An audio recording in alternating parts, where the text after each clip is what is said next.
Welcome everybody at home and here in the room. I think I'll talk a little bit before the meditation to set the intention, which is part of what we're going to talk about tonight, is the importance of kindness. And specifically, I mean, kindness is always important. But specifically kindness in our inner attitude towards our own meditation practice. In the developing wisdom, sometimes what we call insight, seeing clearly, learning to respond appropriately, wisely, from a foundation of trying to be kind towards our own experience, towards our own minds and emotions and sensations and this human experience. And sometimes mindfulness is taught and seems kind of a little dry. Just pay attention. But it's actually quite important how we pay attention. And you know the difference in your own life, your own direct experience, when you're paying attention with a kind of suspicious or negative attitude, like somebody's telling you something and you're kind of like, you're paying attention, but you already have sort of some preconceived judgments. And you know that when you're paying attention with kindness and you're really present for someone and you're don't care if what they're telling you is true or not. There's, like with a child and, you kind of know your child is, telling you something that's not true, but you're still just like there, present with them and kind, interested. I love to do that with my kids when they're lying through their teeth and be like, oh, really? And then what happened?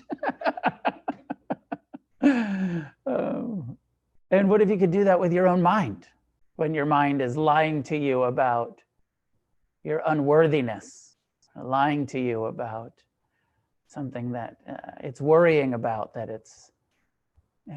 if you could just have that, if we could develop that, and not what if, but we can actually develop a kind, friendly attitude towards our own minds.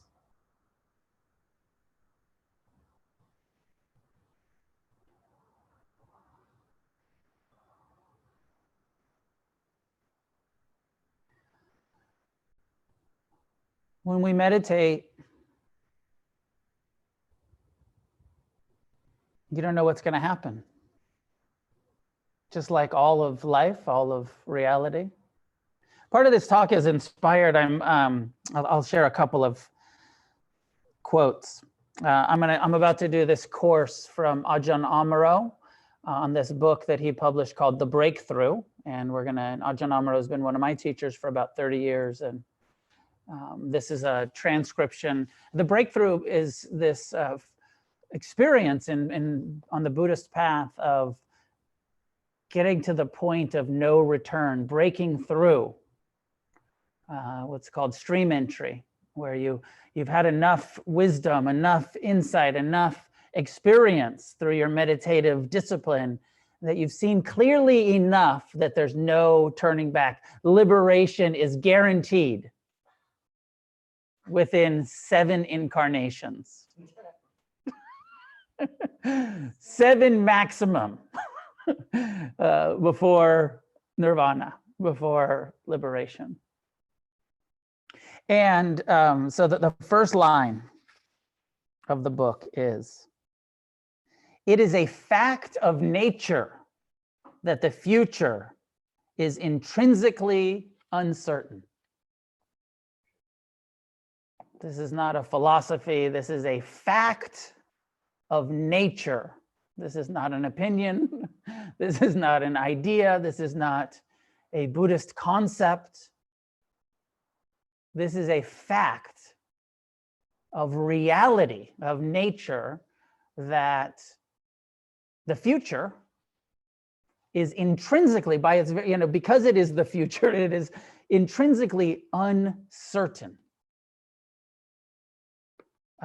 Our whole world right now is getting what are we, 5 months into a worldwide experience of uncertainty. Everything that we thought was going to be happening, I don't think anybody, in January, on New Year's Eve was like 2020. I think, let me set my intentions for this year. It's going to be totally uncertain, and I have no idea what's going to happen. And we all had our ideas of what's this year, what's our projects, what's our work going to be like, what's our life going to be like.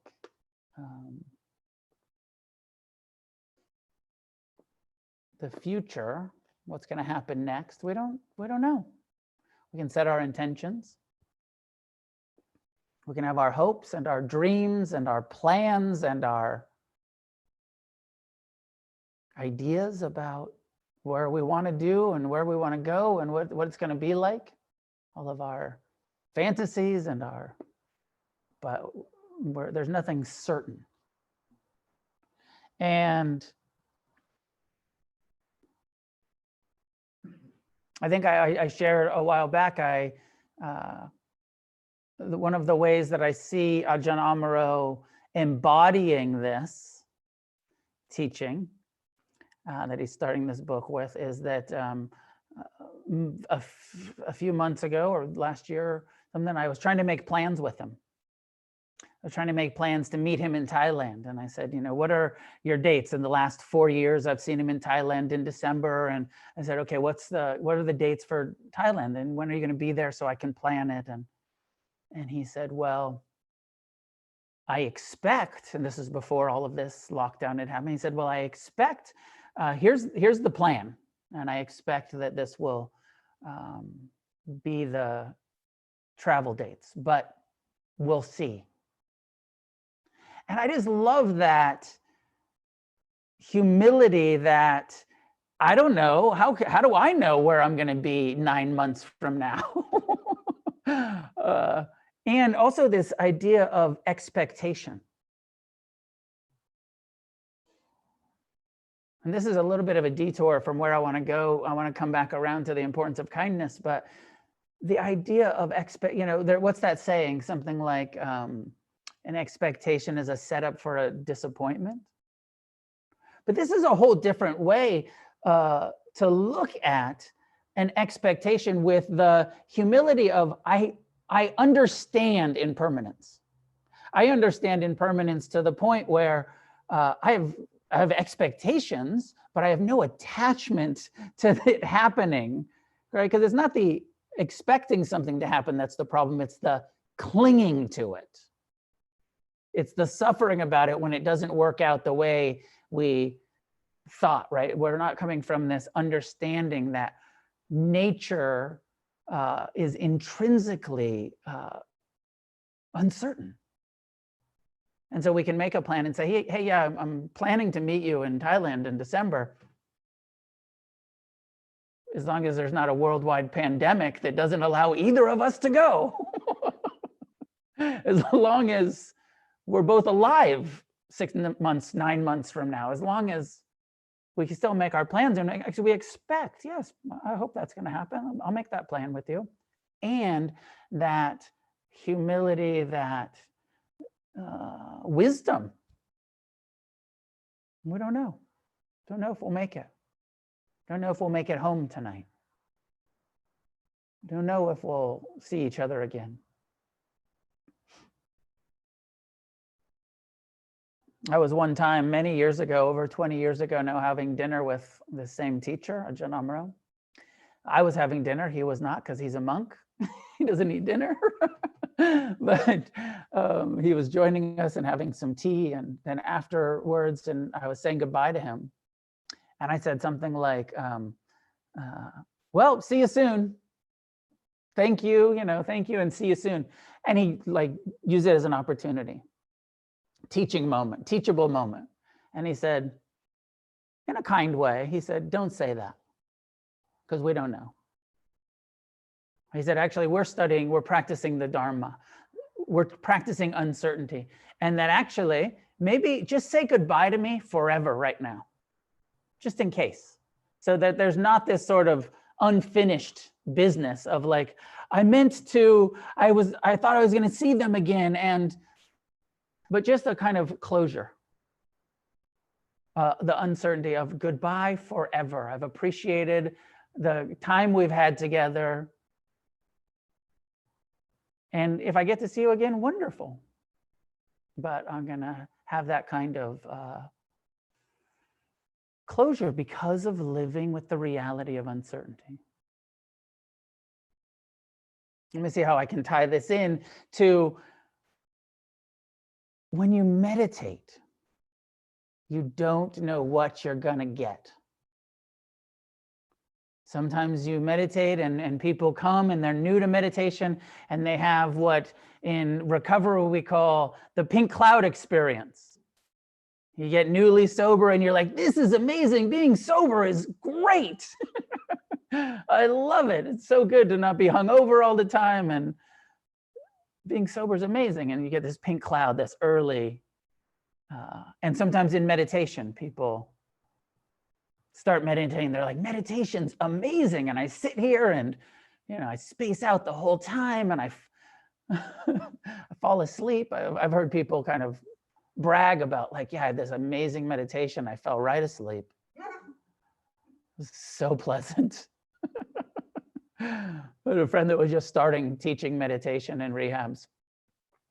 And, not trying to do the kind of mindfulness that we do, doing something else, some relaxation techniques. And he was like, I taught this meditation in rehab the other day and everyone fell asleep.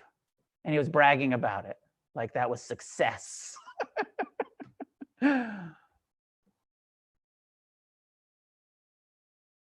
My point is, sometimes you start meditating and it's really cool, really pleasant, really interesting. All kinds of insights are coming.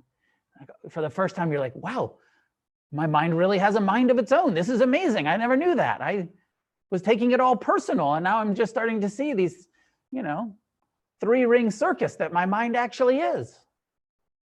So cool. I don't have to take it so personally. You start to see impermanence. You're like, wow, thoughts really do arise and pass. And it feels so interesting and so cool and so new. Insights, wisdom arising, aha moments. And sometimes you sit down and you're like, this is terrible. My mind is so loud and I've got so much pain in my heart and my body is so uncomfortable and this is terrible. How do people do this? I can't tell you how many times I've been told by people that they can't meditate. And you probably have some of those experiences too, where you tell somebody you're meditating and they're like, oh, I can't meditate.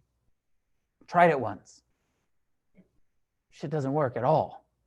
Or maybe it works, but I can't do it. It's too difficult, too unpleasant, too painful.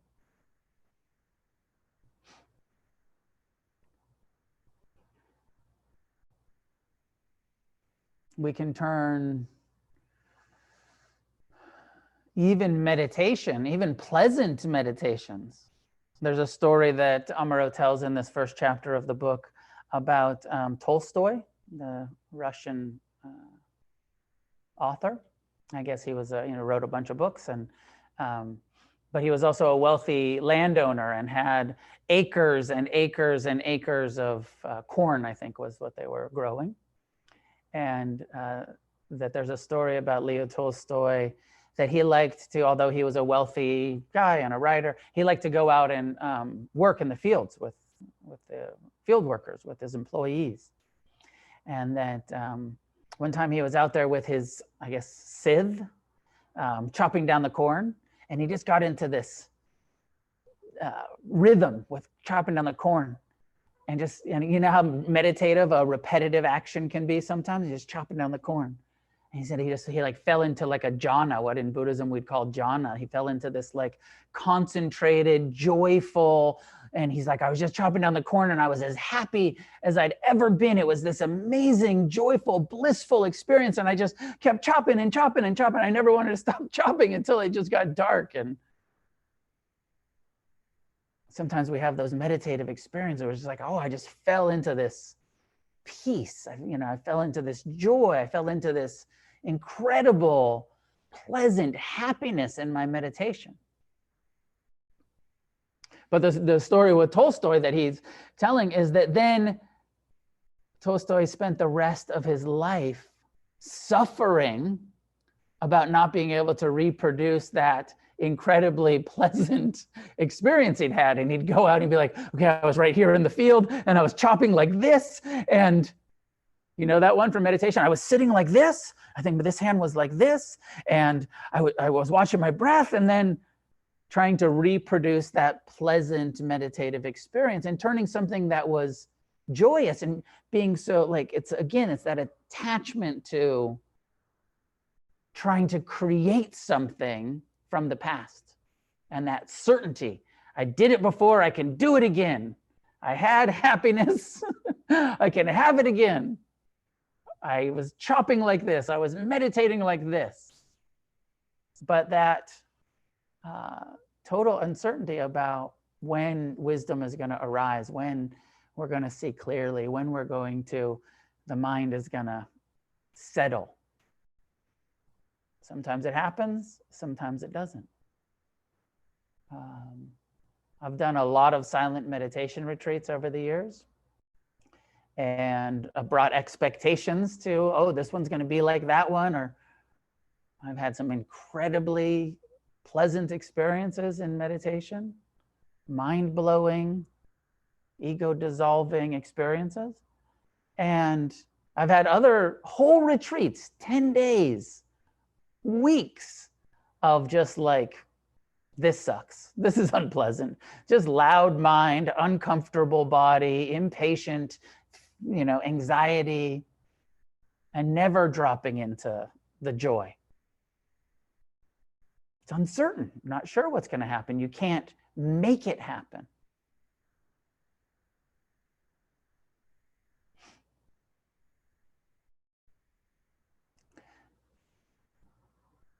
The importance of developing a kind attitude. Kindness, I feel like, is this umbrella term. It's situational. It's sometimes the kindest thing to do is to be disciplined and stay on the cushion and just keep practicing and keep getting up in the morning and hitting the cushion. And it's just this act, and it's not pleasant. And just staying at the retreat, just keep on coming to class, keep on checking in, keep on meditating. Sometimes the kindest thing to do is, especially externally in relationships, is to have a really good boundary, to say no to people, to not enable people. Sometimes we think, well, kindness is always nice, or it's always soft, or it's always kind of generous in the form of giving. Sometimes giving is the most unkind thing we can do, the most inappropriate. It's not kind, it's codependent, enabling, and it's causing harm. We have to develop the discernment. Sometimes kindness is saying yes, giving. Sometimes it's saying absolutely not, never again.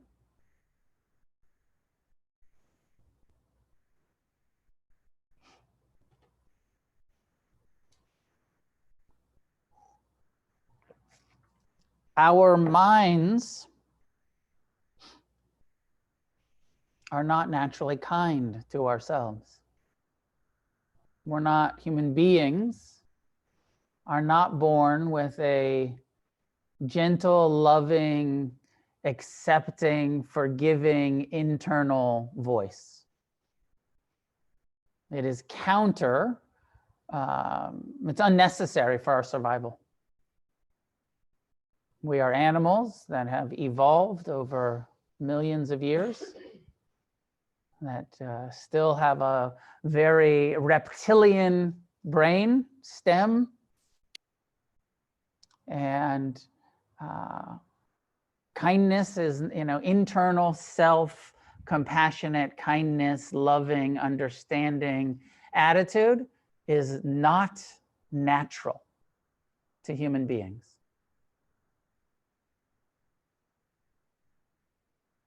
Fear of pain, craving for pleasure,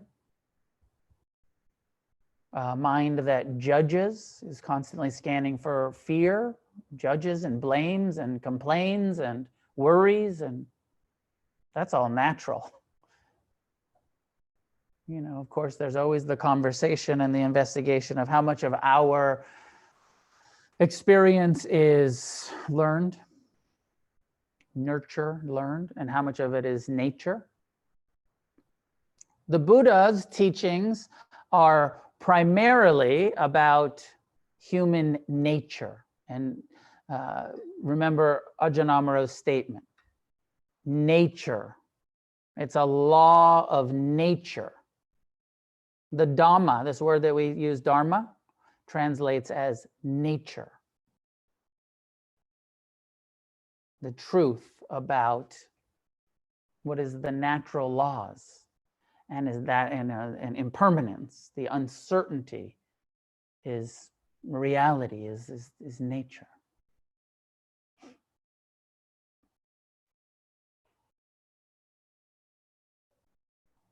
And because our minds aren't naturally kind, we have to train them to be kind.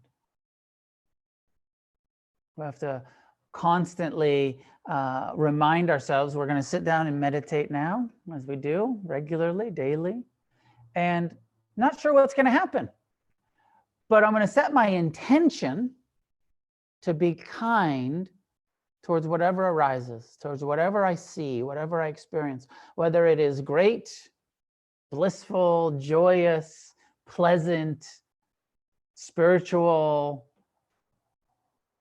experience, or it is fear and loathing and insecurity, and all of these afflictive emotions are the primary thing that I'm aware of.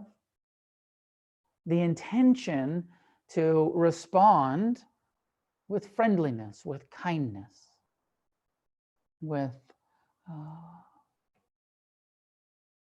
at the very least, and I like to talk about this, at the very least, mercy. And most people that have tuned in listening to me know that I like to talk about mercy, which is the practice of not making it worse than it already is.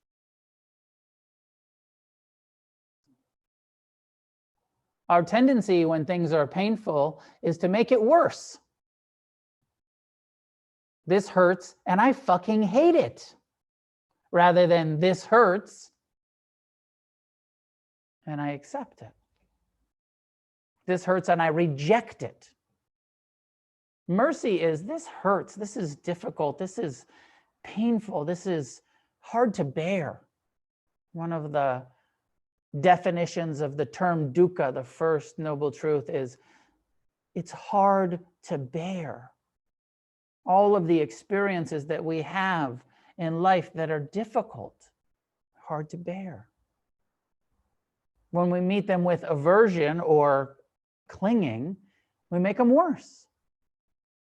It's an act of mercy to accept, oh, this is hard to bear. I don't have to make it worse by hating it, by trying to control it. But so its acceptance is an act of mercy. Right now it's like this, and it's unpleasant. scary. These are difficult thoughts and feelings to bear. But a merciful response is kind, not making it worse.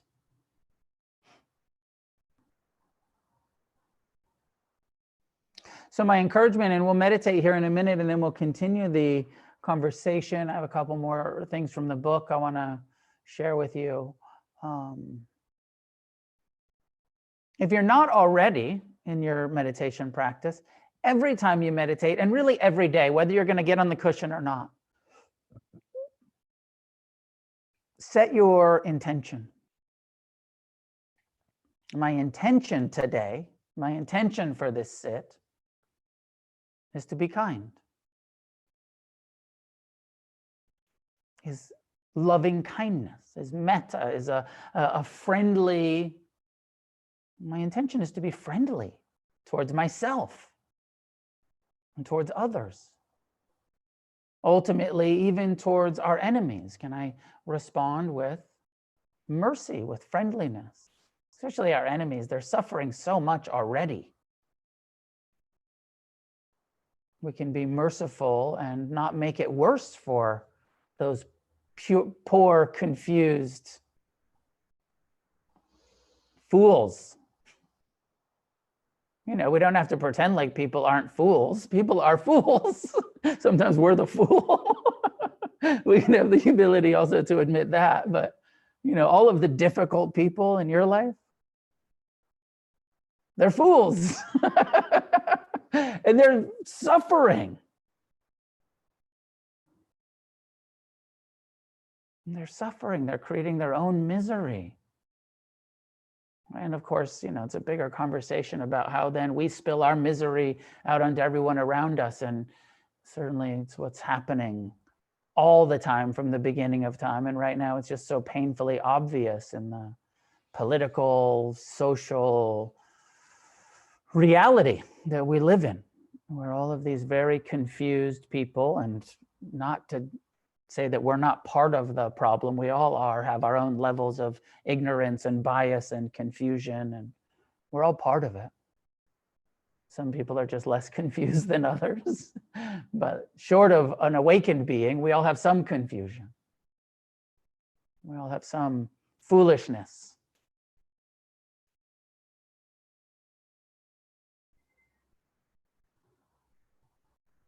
So we set our intention to be friendly, to be kind towards our own foolish mind and our own sometimes difficult to bear emotions and sensations, and also to other people. Can I show up in a friendly way? And again, friendly, kind sometimes means a very strong, appropriate response.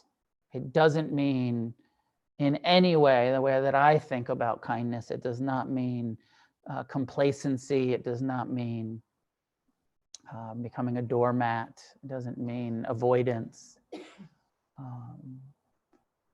Sometimes the kindest thing to do is marching in the streets against ignorance. And then that's a kind act. And sometimes we have to raise our voice to be heard. And so I know I'm using this term kindness in a lot of different ways. I don't know how many of you are familiar with Tibetan Buddhism iconography. But for instance, like even these two, you know, kind of fierce depictions behind me are both sort of Tibetan Buddhist inspired art. And so if you ever seen Tonkas of, you know, there's these, they look like demons, Vajrapani and Mahakala, and, you know, some of the different fierce goddesses, Taras, red Tara, and they have swords, and sometimes they're holding skulls, and it's like this battleground that they're on. And it looks like they're just murdering. But they're all artistic depictions of fierce compassion. that all of the, the heads that they're holding is an image of cutting off the head of ignorance with compassion, not with actual violence, not actually murdering, but with a fierceness that is willing to fight against ignorance out of kindness, out of a loving place. Sometimes we got to get big and loud and have really good boundaries and, speak up and act out. So I hope that makes some sense to you. So this intention, may I respond with kindness, with mercy, training our minds. Amaro says,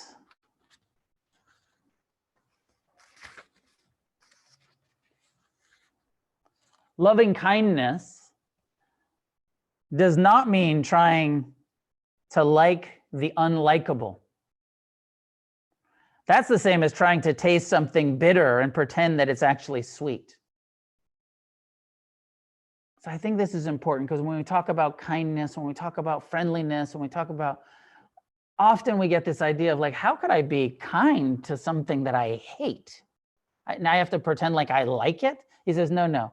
Loving kindness is not trying to like the unlikable. We need to be realistic and say, this is a bitter taste. That is a painful memory. This is a painful sensation in the body. That's what it is. Telling the truth. This is hard to bear. This is unpleasant. This is bitter. Metta, loving kindness, is not making ourselves like the unlikable, but rather radically and totally accepting that it is here. Accepting what is happening right now. Not trying to like it, but a kind, merciful response is setting the intention, can I accept? It's like this. It's painful. It stinks. It's bitter. It's hard to bear. If there's a bitter taste, recognize it as bitter. This is something that can be experienced. We have a tongue and it's able to perceive flavors. There are sweet flavors. There are sour flavors. There are bitter flavors. This is just a bitter flavor. That's what it is. Nothing has gone wrong. It's not bad. It's just a flavor that we experience. Here it is. It's like this. So this is the quality of metta, a radical acceptance, a wholehearted acknowledgement and recognition. This is what's here. So when I am encouraging, set that intention for kindness, wholehearted recognition to turn towards what is, not reject it, not deny it, not avoid it, not suppress it, but what we're training our minds and hearts to do is turn towards, oh, this is what's here. And it's terror.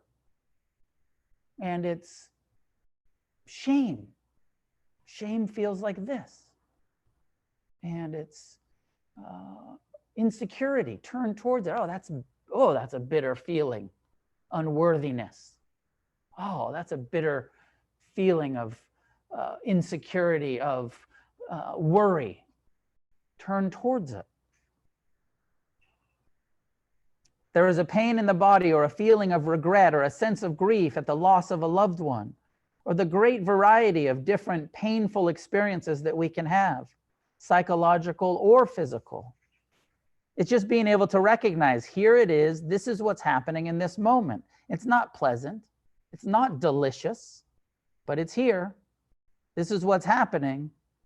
This is what's being experienced. There's nothing whatsoever wrong with it. Now that's high attainment of having a really difficult experience and knowing there's nothing wrong with this. Because the mind, the reptilian fight or flight amygdala part of our brain says, this is unpleasant. Avoid it, fight it, hate it. The Dharma starts to rewire. And again, I was talking to somebody earlier about this, and they said, well, how do we do it? And I said, well, we just keep setting our intention. We train our mind. May I be friendly towards this? This isn't something that you just say, oh, I'm going to do that from now on. You keep trying to do it. Just like you can't pay attention to your breath all day long. You keep coming back to the present. You keep returning to acceptance. Keep returning to, this is what's happening right now.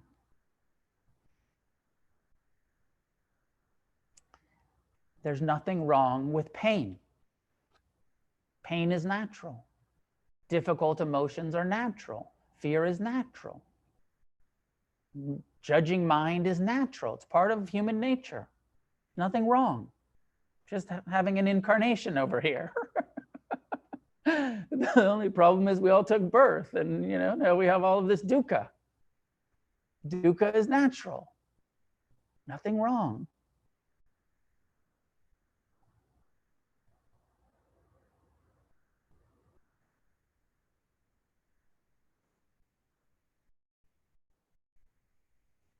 It's just what it is. It's just a taste. It's just a flavor. It's just a mood.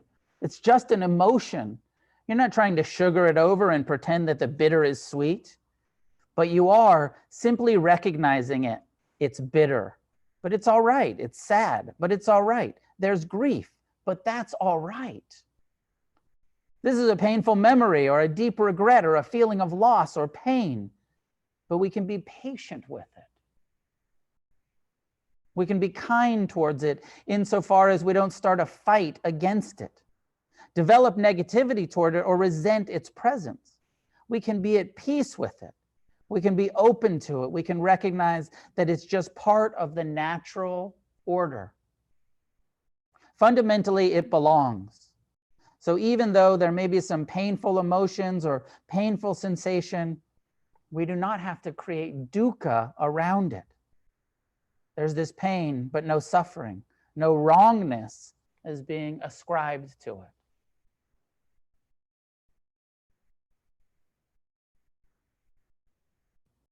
So setting the intention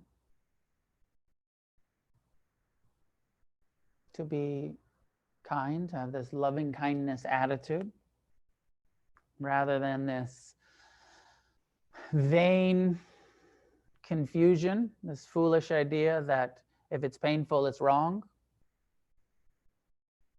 This idea that our experience should always be pleasant. And the humility of like, yep, life's really fucking painful sometimes. And as we did last week, also sometimes focusing on an incredibly pleasant sometimes. There are 10,000 joys to be experienced in this incarnation. But we don't get to just only experience those. There's also 10,000 sorrows.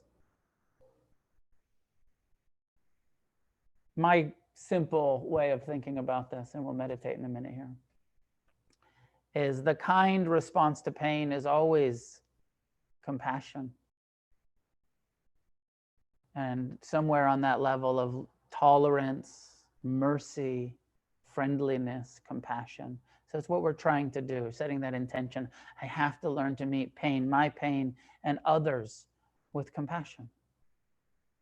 The kind relationship to pleasant experiences, so that we don't fuck them up, is non-attachment, letting go. However pleasant it is, if you cling to it, you'll ruin it. You'll turn it into dukkha, like Tolstoy's attachments to how wonderful it was cutting down the corn that one time in 1902, or whenever he was around. And how we do that with our meditation practice sometimes. We have that experience and then we're so attached to that one meditation experience that we suffer for the next decade, craving for, clinging to, trying to get back some impermanent, pleasant phenomena that arose and passed. And it's the craving that usually blocks it from coming again. It's the trying to create it. The Dharma is so radical. What we're being asked to do is so fucking radical. So, as you know, so against the stream. This is not the norm. It's normal to think there's something wrong. It's radical to accept. It's just painful. It's not wrong. It's part of the natural order of things. Confusion is normal. Ignorance is normal. It doesn't mean we don't work towards less ignorance, less confusion, positive change. Of course we do. But from a foundation of kind, merciful, compassionate, and forgiving acceptance of reality as it is. Our own internal reality, as well as the world. That experience that happens when we open our eyes and the world shows up.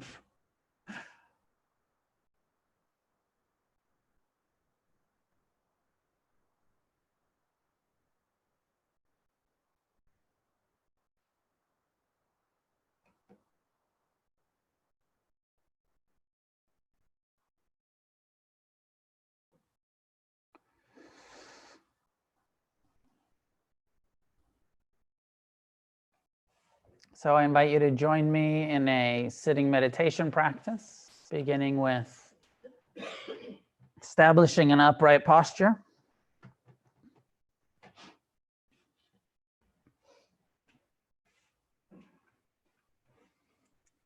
Relaxing any tension that you can relax.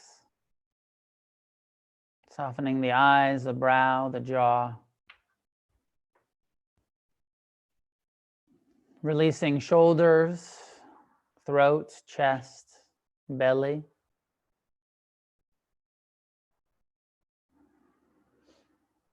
And establishing an attitude of kindness, of friendliness.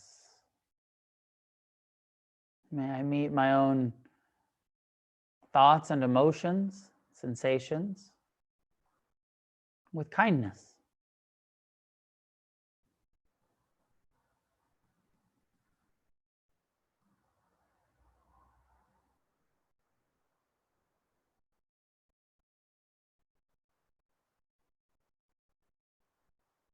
In this context, kindness is not running from pain, but turning towards it. Learning to tolerate and care about uncomfortable sensations, difficult thoughts, painful emotions.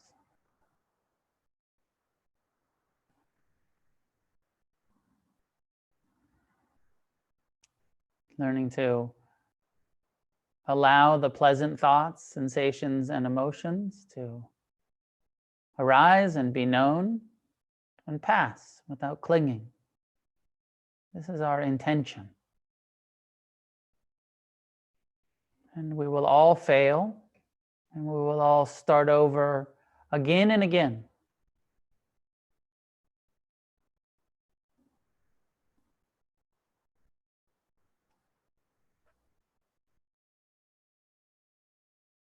Kind awareness of the breath coming and going, rising and passing.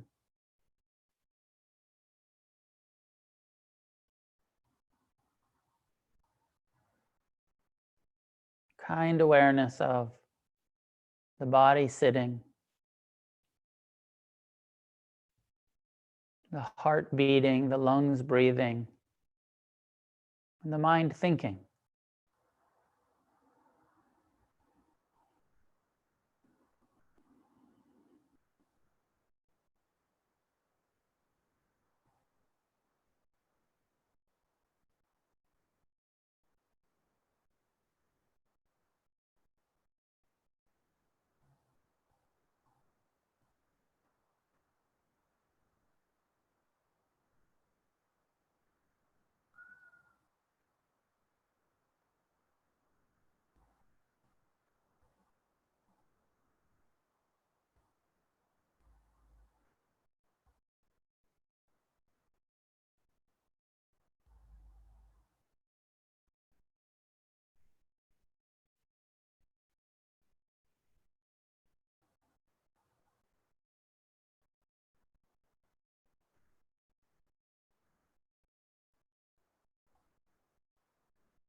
When you become aware of unnecessary tension in your body, the jaw clenched, the belly tight, it's an act of kindness to release it. Softening the jaw, softening the belly.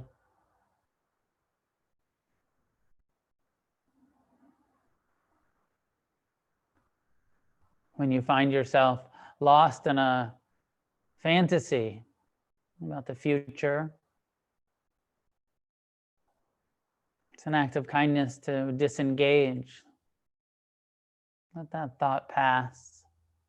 Come back to the present, here. Present time, non-judgmental awareness. Thoughts arise and pass. The breath comes and goes.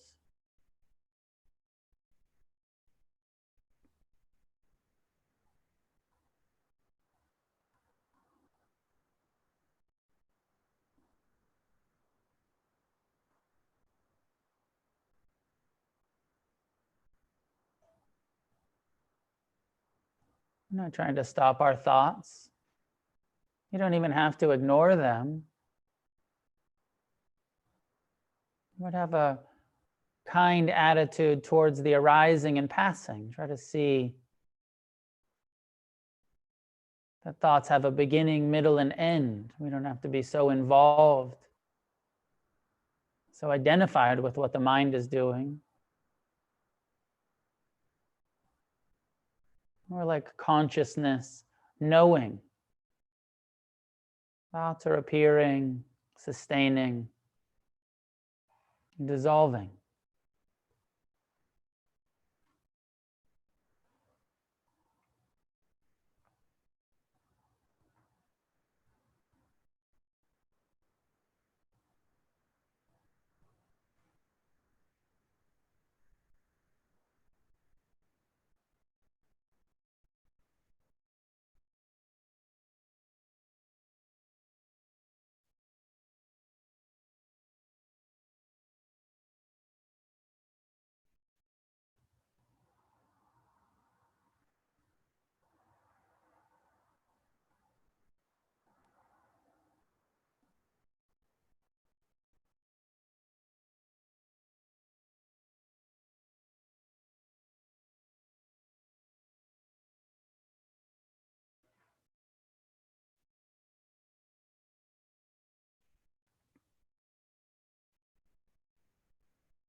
Whatever you're paying attention to, try to meet it with friendliness. Even if it's discomfort in the body, it's natural. There's nothing wrong. The body just is uncomfortable sometimes. Breathe into it, soften around it. Meet it with kindness.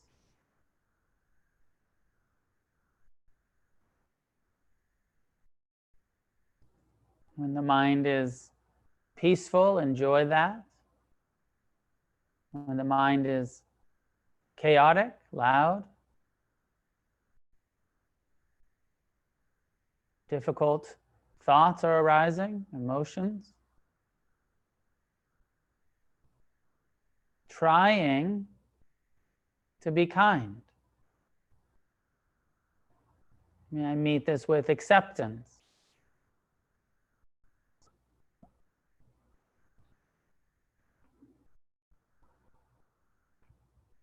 This is what's happening right now.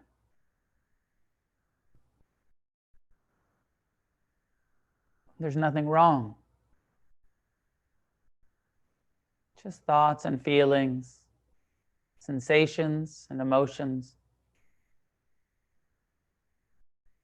arising and passing.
It is said that all of the Dharma will be revealed right here in the present, in this body. This body is natural, it's nature, showing us the impermanent, constantly changing.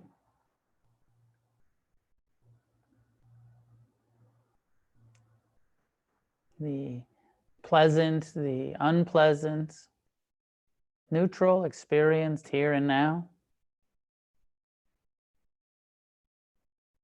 As we develop friendliness and kindness, compassion,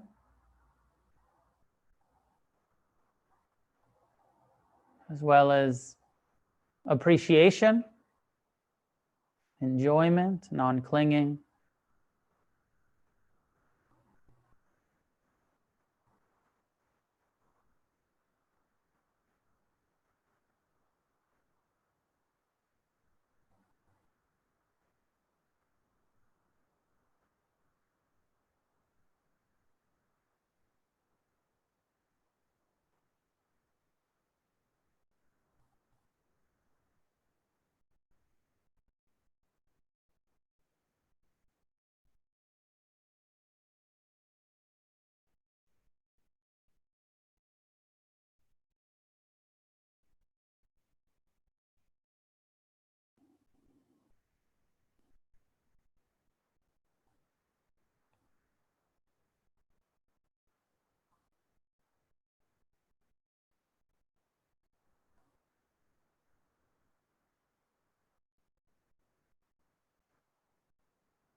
So I'll share a few more paragraphs from Ajahn Amaro about developing this attitude of metta, and maybe I'll say more about it later, but partially sharing this with you because I am doing a 3-month course on this book that starts in September. And if you're interested, I invite you to join us. After that last piece where the Ajahn Amaro is saying that metta is radical acceptance and wholehearted acknowledgement and recognition. He goes on to say, dukkha is an attitude, dukkha, the Buddhist term for unsatisfactoriness, difficult, hard to bear. Dukkha is an attitude of, it shouldn't be this way. This is not fair. This is not right. The universe is out of order at this moment. When we let go of that attitude, we establish the attitude of metta. So our practice is to support that letting go, to establish that quality of acceptance. Well, it's not pleasant. I wouldn't ask for this, but here it is. Our friend in America who had there's a piece that he's referring to about somebody on retreat, having a heart attack in the middle of a 2-week retreat and going off to the hospital for 2 days and having angioplasty, having a heart surgery, and then returning back to the silent retreat, like leaving the retreat, going and coming back. He says, our friend in America who had the angioplasty during the retreat, it's not what he would have wished for. He didn't think to himself, how can I make my retreat more interesting? I know, I'll have a massive angina attack and take a trip to the hospital. That'll brighten things up a bit. We're not looking for more trouble, more pain, or more difficulty, but we realize that if we establish an attitude of loving kindness and radical acceptance, we're able to bring our attitude into alignment with the reality of the way things are. We bring our heart into accord with the Dhamma. This is how it is. If we have that attitude of acceptance as a basis for the way we are working, that becomes a very strong foundation for concentration and insight. In my experience, you can really develop any kind of concentration or insight unless there is a foundation of loving kindness. You can't really develop any kind of concentration or insight unless there is a foundation of loving kindness. That's a pretty strong statement. He's saying you can't really do vipassana without an attitude of metta. So rather than metta being a sort of optional extra added on as a secondary practice, it's more accurate to see it as the bedrock of our practice. It is the attitude needed in order to truly develop concentration and insight. If we don't have that quality of acceptance, when we try to concentrate the mind, we find ourselves fighting against our thoughts, fighting against our memories, or fighting against our planning mind. Our thoughts become the enemy. Thoughts become things that are resented and rejected. So rather than contending against the chattering, thinking mind, against memories or expectations, develop an attitude of kindness and acceptance towards them. Then you'll be able to know that a thought is just a thought. You don't have to follow it. You can just notice it's there and let it go. You can steer away from it. It's not the enemy. It's not an intruder. It's not an infection. It's not wrong. There is an aphorism often used in the world that says, the end justifies the means. But in Buddhism, we recognize that the end and the means are unified. The Buddha recognized that it's impossible to develop peace of mind by using an aggressive and contentious method. If you want peace, peace has to be your method. If you want clarity, then clarity has to be your method. If you want to arrive at a quality of focus and calm, the effort has to embody calm, as well as the other wholesome qualities that we bring to it. If you try to arrive at calm by attacking your thoughts, if you turn your thoughts and emotions into the enemy, then the mind becomes a battleground. If you want a peaceful end, you must use a peaceful means. If you want to have a mind that abides in loving kindness, you need to use loving kindness as the way of working.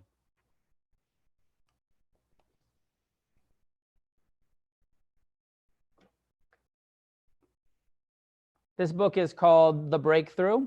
It's available only for free distribution from Amaravati Publications. You can download it for free, or you can write to the monastery and they'll send you a hard copy eventually. It'll get to you eventually, but you can read it for free as an ebook. Amaravati Publications. Thoughts, questions, comments, clarifications, cantankerous disagreements. Oh yes, Rick. If we're to accept that the future is uncertain, what's the point of setting an intention? The intention primarily, the way that I'm talking about it, is how are we going to respond to whatever it is? It's uncertain whether it's going to be pleasant or unpleasant, or it's going to work out in any way that we want it to. But all of the intention is the intentional to respond wisely to whatever happens. Does that make sense? That's the way I'm thinking about is that what you meant? The intention of how I'm talking about it, or like the plan itself? No, I think you're addressing the intentional, wise response to I don't know what's going to happen, but I know that if I meet whatever it is with kindness, I will have less suffering than if I meet it with aversion and anger and disappointment. And how does an uncertain future inspire kindness? One would think it would inspire the opposite. Well, I don't know that it inspires kindness, but it necessitates kindness. I don't know that it inspires it. It inspires fear, really, and insecurity, and when we really turn towards, it's that Chogyam Trungpa quote where he says, at some point you just realize how groundless and how you're just like fucking free floating through this incarnation, like as though skydiving without a parachute. Nothing is, there's no security, there's no certainty, there's no, and it's terrifying until you realize that there's no ground, that everything truly is uncertain and unstable and unreliable, and it's okay, because you're not going to bounce off against anything stable, because nothing is stable. When we can really, eventually we get to that place of, it's all okay. There's nothing wrong. From one wisdom perspective, and then another perspective is like, and let's try our best to create a positive change on this planet, right? We set that intention. We set that, and there's all of this ignorance and foolishness and confusion, and out of compassion, out of love, out of kindness, let's work for a bit more justice and a bit more wisdom and a bit more equality and a bit more, right? Let's still go in the right direction, even though it's not certain. Let's still try. Yeah.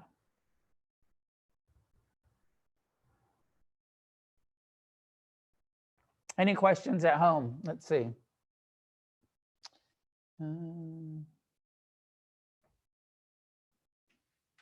A clarifying question from somebody at home saying, in my meditation practice, I focus on developing the 4 mind states found in the Brahma Viharas: equanimity, loving kindness, sympathetic joy, and compassion. Good to see you guys. Good night. In our meditation tonight, you suggested the focus on kindness. Is this the same as loving kindness, or do you distinguish this as a different form, different from metta? No, it's metta. Mark was asking that question. Same.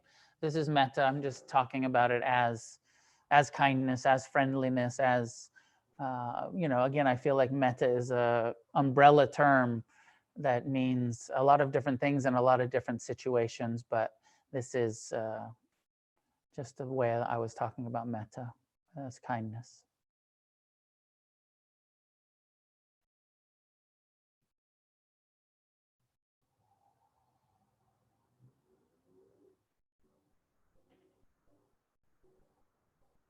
Okay, maybe enough for tonight.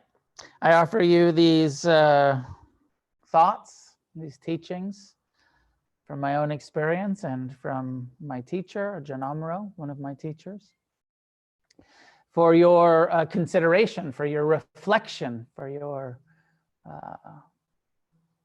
own digestion. Check it out for yourself and see if kindness is useful in your own life, and do what is useful, do what is appropriate, do what makes sense, helps you alleviate suffering in your own life and on this planet.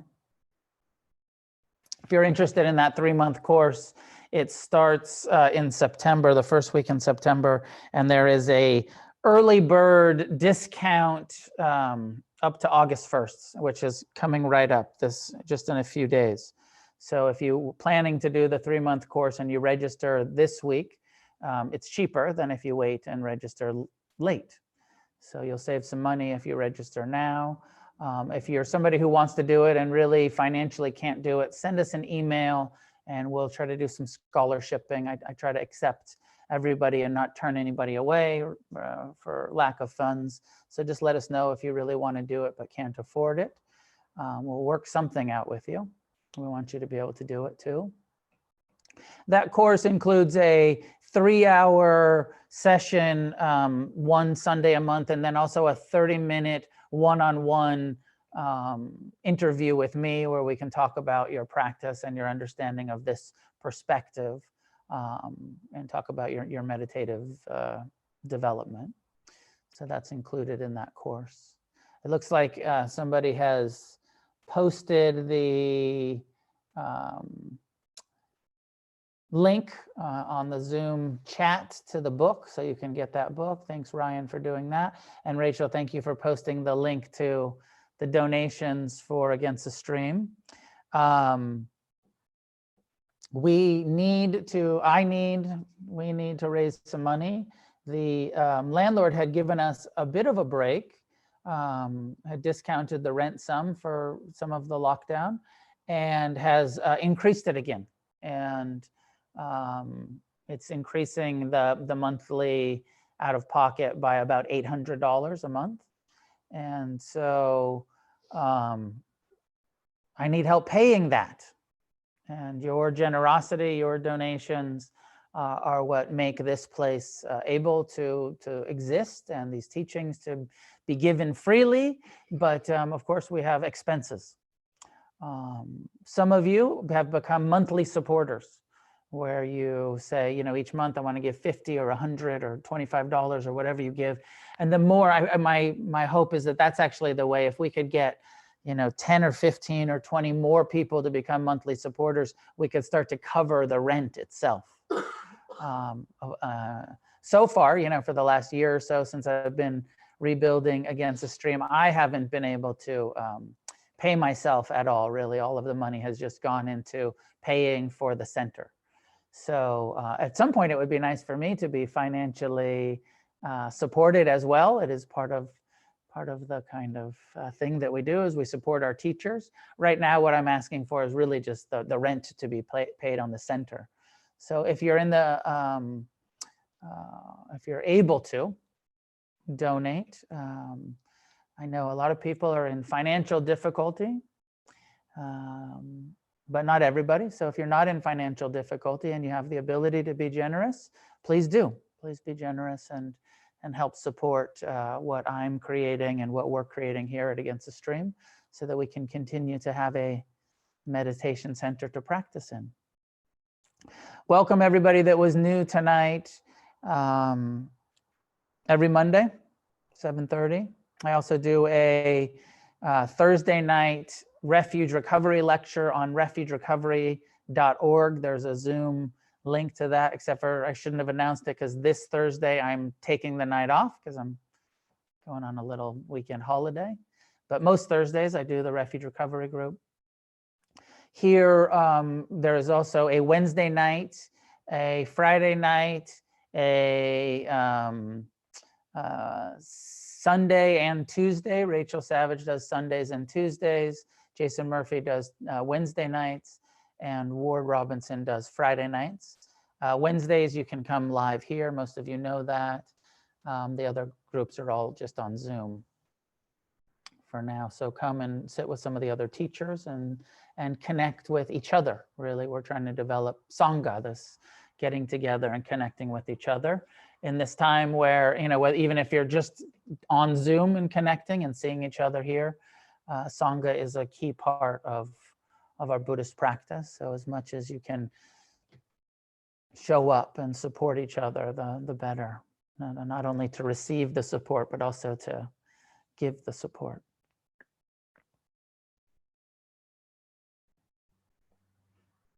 So thank you for being generous, if you can be. And our act of generosity as a Sangha is to extend the merit, the goodness, the blessings of our practice outward in all directions. Extending kindness to all living beings.